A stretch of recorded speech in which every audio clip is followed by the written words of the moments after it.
Hello, আসসালামু আলাইকুম। আশা করি খুব ভালো আছেন, সুস্থ আছেন। আজকে আমাদের ভিডিওর মূল বিষয়বস্তু হচ্ছে বিশ্বের সবচেয়ে ধনী দেশকে এবং সবচেয়ে গরিব দেশকে। তো ১ম এই বলব ভিডিওটি শেষ পর্যন্ত দেখবেন, টেনে দেখবেন না এবং আমাদের চ্যানেলটি অবশ্যই সাবস্ক্রাইব করবেন।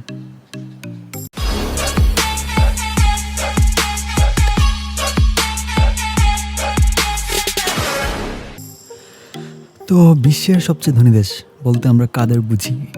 এই প্রশ্নটি সবার মাঝে চলে আসলেই ১ম এই আমাদের মাথায় যেটি চলে আসে সেটি হচ্ছে মার্কিন যুক্তরাষ্ট্রে। বিশ্বের সবচেয়ে শতকোটিপতির বাস এই দেশটিতে। আয়তনে বড়, ক্ষমতায় বড়, মোট দেশজ উৎপাদন বা জিডিপির ভিত্তিতে হিসাব করা হলে খুব স্বাভাবিকভাবেই মার্কিন যুক্তরাষ্ট্র নামটি সবার আগে চলে আসে। তার ঘাড়ে নিঃশ্বাস ফেলে চীন। তো এভাবেই আমাদের চিন্তাভাবনাটুকু এগিয়ে যায়। তবে একটা দেশ কতটা ধনী তা কিন্তু জিডিপি দিয়ে বোঝানো যায় না। জিডিপির অনেক সমস্যা। বড় সমস্যা হলো এর বন্টন। বিশেষ করে একটি দেশের নাগরিকরা কেমন আছেন সেটা ঠিক জিডিপি দিয়ে নির্ধারণ করা যায় না। এক্ষেত্রে একটি উপায় হতে পারে, সেটা হচ্ছে মাথাপিছু জিডিপি, অর্থাৎ মোট জিডিপিকে মোট জনসংখ্যা দিয়ে ভাগ করলে যেটা পাওয়া যায়। এটাও গড়ের হিসাব। কারো আয় হয়তো বেশি, কারো আয় হয়তো কম। একটি দেশের মানুষের সঠিক অবস্থান আসলে মাথাপিছু আয় দিয়ে বোঝা যাবে না। আয়ের বৈষম্য প্রকট হলে মাথাপিছু আয় দিয়ে ভালো-মন্দ বিবেচনা করা যায় না। বাকি রইল ক্রয় ক্ষমতা সমতা। এটি দিয়েও আসলে একটি দেশকে কতটা সম্পদশালী অথবা কতটা গরিব তা বোঝানো সম্ভব না। তো সবকিছু চিন্তা-ভাবনা করে আমরা আসলে আন্তর্জাতিক মুদ্রা তহবিল IMF এর তথ্য নিয়ে গ্লোবাল ফাইন্যান্স ম্যাগাজিন এবং হাউ মাচ ডোনেট একটি তালিকা প্রকাশ করে বিশ্বের সেরা ধনী 10টি দেশ, তা নিয়ে আজকে ডিটেইলস আমরা কথা বলব। তো চলুন শুরু করা যাক। আমাদের তালিকার ১০ নম্বরে রয়েছে সুইজারল্যান্ড। সুইজারল্যান্ড কথাটি ভাবলেই অনেকের মাথায় হয়তো চলে আসবে ট্রাভেলিং প্লেসের জন্য অসাধারণ একটি জায়গা। সুইজারল্যান্ডের মাথাপিছু জিডিপি প্রায় $৬৭,৬০০। সুইজারল্যান্ড মানেই কেবল ঘড়ি, সাদা চকলেট, সুইস চাকু অথবা প্রাকৃতিক সৌন্দর্য নয়। পর্যটন তো আছেই, ভারী শিল্পের জন্য বিখ্যাত এই দেশটি। সুইজারল্যান্ডের আর্থিক সেবার কুখ্যাতি তো বিশ্বজোড়া। কোটিপতির ঘনত্বের দিক থেকেও দেশটি সবার উপরের দিকেই থাকে। প্রতি ১,০০,০০০ মানুষের মধ্যে ৯,৪২৮ জন মানুষই কোটিপতি।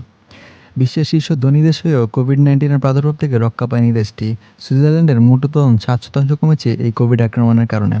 দ্বিতীয় বিশ্বযুদ্ধের পর সবচেয়ে খারাপ মন্দার মধ্যে যাচ্ছে সুইজারল্যান্ড।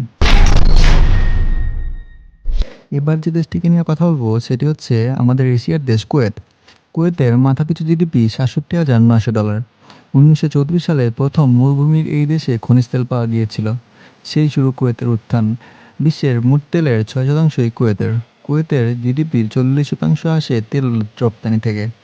কুয়েতের জনসংখ্যা মাত্র ৪১ লাখ। এর ৩০ লাখই অভিবাসী। তেলের দাম কমে যাওয়ায় কুয়েত অবশ্য ২০১৫ সাল থেকেই বেশ বিপদের মধ্যে আছে। তালিকার ৮ নম্বরে রয়েছে সংযুক্ত আরব আমিরাত, যেটাকে আমরা ইউএই হিসেবে চিনি। তাদের মাথাপিছু জিডিপি $৭০,৪০০।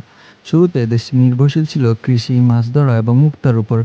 ১৯৫০ সালে তেল আবিষ্কারের পর থেকেই বদলে যায় পুরো দেশটি। এখন অবশ্য দেশটিতে কেবল তেলের উপর এক নির্ভরশীলতা নেই, বাণিজ্য, নির্মাণ, পর্যটনেও দেশটির প্রচুর আয় রয়েছে। কোভিডের কারণে দুবাই ওয়ার্ল্ড এক্সপো করতে পারছে না। এটা একটা বড় ধাক্কা। এই এক্সপোতে বিশ্বের বিভিন্ন দেশের ২৫০ কোটি মানুষ প্রায় অংশ নেন। এবার তালিকায় যে দেশটি রয়েছে সেটি হচ্ছে নরওয়ে। নরওয়ের মানুষের মাথাপিছু আয় প্রায় $৭৯,৬০০। ১৯৬০ সালে এখানে তেল আবিষ্কৃত হয়। যতদিন পর্যন্ত জ্বালানি তেলের দাম বাড়ছিল ততদিন পর্যন্ত দেশটির সমৃদ্ধি কেবল বেড়েছে। এখন যে খুব বিপদে আছে তা কিন্তু নয়। আয়ের বৈষম্যের দিক থেকেও নরওয়ে সবচেয়ে ভালো অবস্থানে আছে। এছাড়াও ইউরোপের একটি ভালো দেশ হওয়ায় এর মান সবসময় বাড়তেই থাকবে। তালিকার ৬ নম্বরে রয়েছে ব্রুনাই দারুসালাম দেশটি। তাদের মাথাপিছু আয় প্রায় $৮৫,০০০। ১,৭৮৮টি কক্ষ, ২৫৭টি বাথরুম, ৫,০০০ অতিথি সংকলন হবে এমন একটি হলরুম, পোলো খেলার জন্য ২,০০০ ঘোড়া, শীততাপ নিয়ন্ত্রিত আস্তাবল। এই হচ্ছে দেশটির সুলতান হাসান আল বখতিয়ার থাকার প্রাসাদের ছোট্ট একটি বিবরণ। তেলসহ বিপুল প্রাকৃতিক সম্পদ রয়েছে দেশটিতে। আবার আয়ের বৈষম্য ও পুষ্টিহীনতাও প্রকট। প্রায় ৪.৫ লাখ অভিবাসীর এই দেশে ৪০% বেশি মানুষ আয় বছরে প্রায় $১,০০০ কম। কোভিড-১৯ এর শুরুতে আক্রান্ত হলেও এখন প্রায় তারা মুক্ত সবাই। আমাদের তালিকার মাঝামাঝি অবস্থানে যে দেশটি রয়েছে সেটি হচ্ছে আয়ারল্যান্ড। মাথাপিছু হিসেবে তাদের আয় প্রায় $৮৭,০০০। কোভিড-১৯ এর আগে ব্রেক্সিট, বাণিজ্য যুদ্ধ, উদ্বাস্তুসমূহ নানা সমস্যায় ইউরোপ যখন জর্জরিত তখন আয়ারল্যান্ড ছিল সবকিছুর ঊর্ধ্বে। পুরো ইউরোপের প্রবৃদ্ধি ছিল ১.২% আর আয়ারল্যান্ডে ছিল ৫%। মাত্র ৫০ লাখ মানুষের এই দেশটি শুরুতে অবশ্য বিপদে পড়ে গিয়েছিল করোনার কারণে, কিন্তু বেতন কমানো, ব্যাংক খাতের সংস্কার, কিছু আর্থিক সিদ্ধান্তের কারণে সমস্যা অনেকটাই কাটিয়ে উঠেছে এই দেশটি।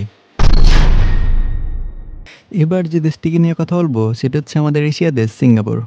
সিঙ্গাপুরের মাথাপিছু আয় প্রায় $১,৫,৭০০। এশিয়ার অন্যতম করের স্বর্গরাজ্য বা টেক 7 দেশ বলা হয় সিঙ্গাপুরকে। অর্থের উৎস নিয়ে তেমন প্রশ্ন করা হয় না, কর ধরতে গেলে খুবই কম। এজন্য অনেকেই সিঙ্গাপুরের মতো ছোট্ট এই দেশে স্থায়ীভাবে বসবাসে আগ্রহী। এই যেমন ফেসবুকের সহপ্রতিষ্ঠাতা এডওয়ার্ডো স্যাভেরিন। ২০১১ সালে তিনি কোম্পানির ৫,৩০,০০,০০০ শেয়ার নিয়ে যুক্তরাষ্ট্রের থেকে ছেড়ে সিঙ্গাপুরে স্থায়ীভাবে চলে আসেন।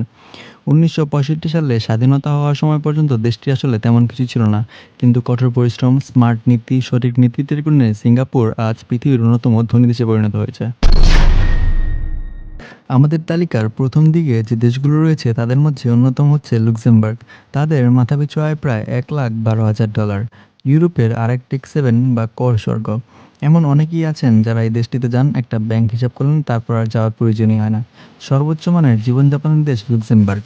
বাজেটের একটি বড় অংশ ব্যয় হয় আবাসন, স্বাস্থ্যসেবা ও শিক্ষায়। ২০১৫ সালে দেশটির মাথাপিছু আয় $১,০০,০০০ অতিক্রম করে।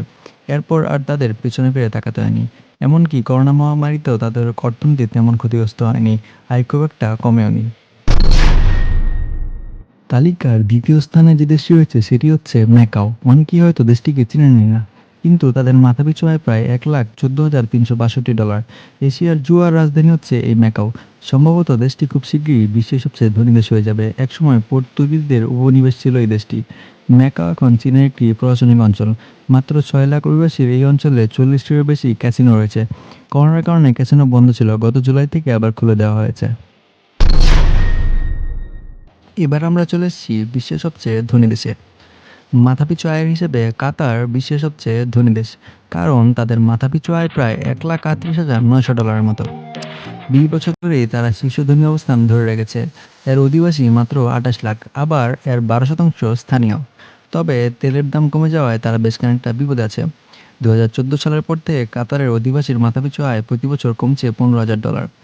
২০২২ সালে কাতার বিশ্বকাপ ফুটবলের আয়োজক হবে, এজন্য ব্যাপক উন্নয়ন কার্যক্রম চালিয়ে যাচ্ছে কাতার। তো আশা করি আপনাদের আমাদের এই ভিডিওটি ভালো লেগেছে। আমরা সবসময় চেষ্টা করি বেশ কিছু ইনফরমেটিভ নিউজ আপনাদেরকে দিতে। তো আপনাদের যদি ভিডিওটি ভালো লেগে থাকে তাহলে অবশ্যই লাইক, কমেন্ট, সাবস্ক্রাইব করুন এবং আমাদের সাথেই থাকুন, যাতে করে আমরা আরও ভালো ভালো ভিডিও বানাতে পারি।